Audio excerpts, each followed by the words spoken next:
Hi, and thanks for checking out this video on highest and best use. I'm Tim Andersen, the appraiser's advocate, and I'm glad you're here. Thank you for watching, and remember to press those like and subscribe buttons. Do you think highest and best use holds some secrets? Well, then you're watching the right video. When we're through, you'll see there really are not any secrets about highest and best use. It's just that nobody has ever explained highest and best use to you properly. That's why we're here today. Because highest and best use is our topic of discussion in this video, let's look at one definition.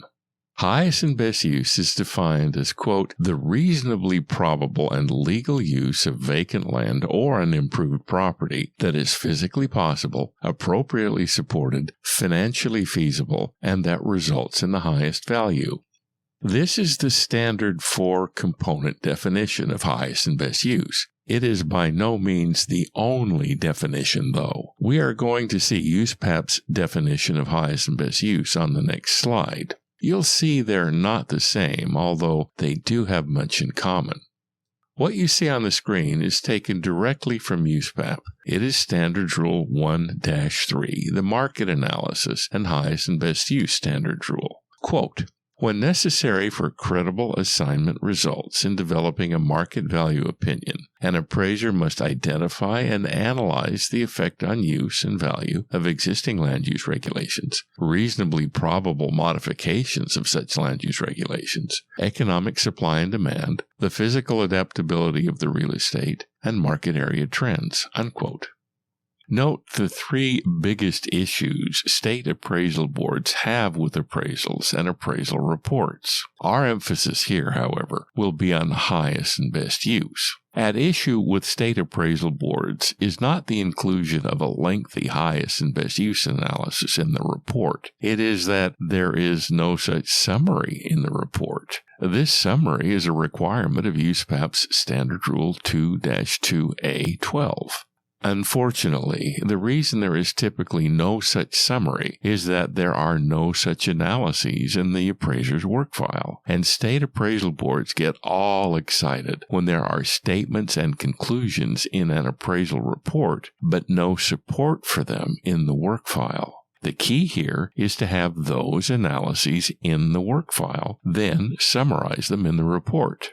Our clients, typically the GSEs, tend to get a little excited about an appraiser's summary of his or her highest and best use analyses. Later in this video, we'll get into what some of the GSEs require relative to highest and best use. But state appraisal boards do get all excited about highest and best use, especially when they don't find the proper summary of highest and best use in the appraisal report. They get especially excited when there is no support for the highest and best use conclusion in the work file. Why? Because basically it means the appraiser just guessed. There's no market support. Nevertheless, do we simply ignore highest and best use as part of our appraisals and appraisal reports? Appraisal reports do not emphasize highest and best use enough, nor its component analyses. Appraisal education, both CE and QE, does not stress highest and best use analyses enough. Therefore, it appears many appraisers choose to ignore these analyses, yet they're central to a credible value conclusion, which is why the state board gets all excited about them. The wise appraiser, however, has support in the work file and the proper summaries in the report. Here's what Fannie Mae says about highest and best use. Quote, if the use of comparable sales demonstrates that the improvements are reasonably typical and compatible with market demand for the neighborhood, and the present improvements contribute to the value of the subject property so that its value is greater than the estimated vacant site value, the appraiser should consider the existing use as reasonable and report it as the highest and best use, unquote. So, ignoring highest and best use is not really an option we have. Even Fannie Mae requires those analyses, although not in its deepest sense. In other words, Fannie Mae counsels appraisers to analyze the property as far as necessary, but then no further. This is great advice, since when the existing improvements are the highest and best use of the site as improved, further analysis is counterproductive and you're not getting paid for it. Let's consider highest and best use so you're familiar with it. Understanding it is wise too, as is the process of arriving at a highest and best use conclusion the market supports. Highest and best use is a deductive or eliminatory process. You start with everything it's possible to do with the property, then you eliminate any use that is not physically possible. For example, you can't build a 10,000 square foot one-story house on a 5,000 square foot site. Then you eliminate the uses that are not legally permissible. To do this, you consider the zoning and land use plan, any deed restrictions or long-term leases and legal stuff like that. For example, zoning does not allow a cement plant in a residential neighborhood. You would, therefore, eliminate that use from any further consideration, assuming you were appraising a residential house. Now that we know what is physically possible, we have to eliminate the uses the law does not allow. The cement plant in a residential neighborhood. After that elimination, what's left are those uses that are both physically possible as well as legally permissible. At this point in the eliminatory process, the concept of financial feasibility comes into play. By definition, a property's highest and best use must generate a profit larger than the profit generated from other land uses, or it must contribute value to the land greater than any of the other uses. This slide gives you two examples of financial feasibility. Both have to do with the greatest amount of cash flow in versus cash flow out. State appraisal boards get all upset with appraisers simply because the appraiser will claim a specific use is financially feasible, yet there will be no analyses in the work file, nor any summaries in the report leading to or supporting that conclusion. For example, it's common to read in appraisal reports that, quote, the present improvements are a financially feasible use of the site, unquote. There are, however, two problems with this. One is that there is no support in the work file for this statement in the report.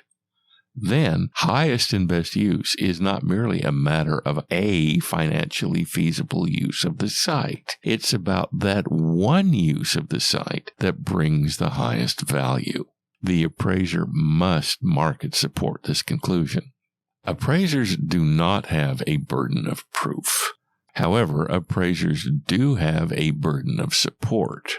All too often, state appraisal boards conclude appraisers have not met this burden of support when it comes to supporting their highest and best use conclusions. Why? Simply because there is no market support for it or them in the work file.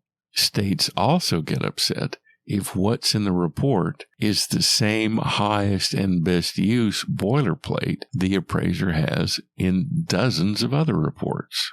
So, of the physically possible and legally permissible uses, there will be numerous uses that produce a profit or a cash flow greater in than out. Immediately eliminate any that do not produce a profit. Of those that do produce a profit, how does the appraiser measure which produces the greatest profit or the greatest cash inflow? First, measure all the financially feasible uses of the property. Then, of these, which one use brings in the greatest profit or the greatest cash inflow with the least amount of risk. Therefore, of all the physically possible uses, of all the legally permissible uses, and of all the financially feasible uses, that one use with the greatest profit or greatest cash inflow is the highest and best use. Again, compare the physically possible, legally permissible, and financially feasible uses. which one of these produces the greatest profit with the least legitimate risk. That one is the highest and best use. There are appraisal thought leaders who advocate there is no such thing as only one financially feasible use for any given site at any given time. This is because the appraisal definition does not take into consideration variables such as competency of management. However, this is not the place to go wandering off into the weeds. So, let's review. The appraiser starts with all the potential uses of the property. The appraiser then eliminates the uses that are not physically possible. This leaves those uses that are physically possible, as well as legally permissible, and all the financially feasible uses. Then, from among the financially feasible uses, choose the one that brings the highest profit or greatest cash inflow, but with the least amount of risk. Again, that one use of the land that is physically possible, legally permissible, and that provides the highest profit is the highest and best use.